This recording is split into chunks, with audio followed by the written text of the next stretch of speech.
خب بچه‌ها به سلامتی امتحاناتتون هم که تموم شد و از الان مشخصه که کیا قبولن و کیا قبول نیستن. استاد کیا؟ ای جونم قربونش بشم من، تو پیشی منی و میاو، تو که 100% جزو قبولیایی. من چی استاد؟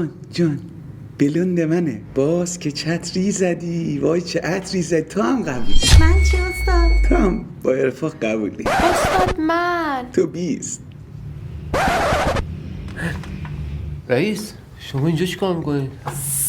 اومدم ببینم شما واقعا راست میگید یا نه. آقا اصلا به استثنای سهیلا و پسرا بقیه همه قبولن. خوب مچتو گرفتم. خجالت نمیکشی؟ فردا گزارشتو رد میکنم. تو استادی؟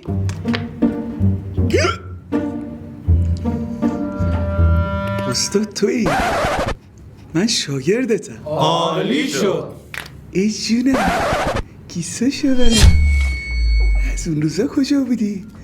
خودشه، خود کلاش کلاهبردارشه. به تو هم میگم برادر، خجالت نمیکشی؟ منو تو خونه زندانی میکنی که خودتو به جای من جا بزنی؟ جناب لطفا دستگیرش کنی. رابیافت تو هم بیا. خب دوستان، من بابت این اتفاقات ناگواری که این چند وقت افتاد واقعا از تک تکتون عذرخواهی میکنم. استاد ببخشید، ایشون برادر دوقلوتون بودن؟ بله متاسفانه ایشون برادر دوقلوی من بودن که چند وقتی توی کمپ ترک اعتیاد بستری بود. چند وقت پیش از کمپ فرار کرد، اومد خونه منو زندانی کرد و خودش رو به جای من جا زد تا به اهداف شوم و کثیفش برسه. ببخشید استاد، اعتیاد به چی داشتن؟ دیگه اونو نمیتونم بگم، خودتون حدس بزنید. فقط بگم که آبرو و حیثیت برای ما و خانواده‌مون نذاشت.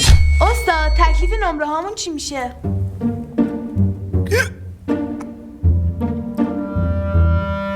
ای جان چه خانم زیبا و باوقاری، چقدر این چهره نچرال زیباست.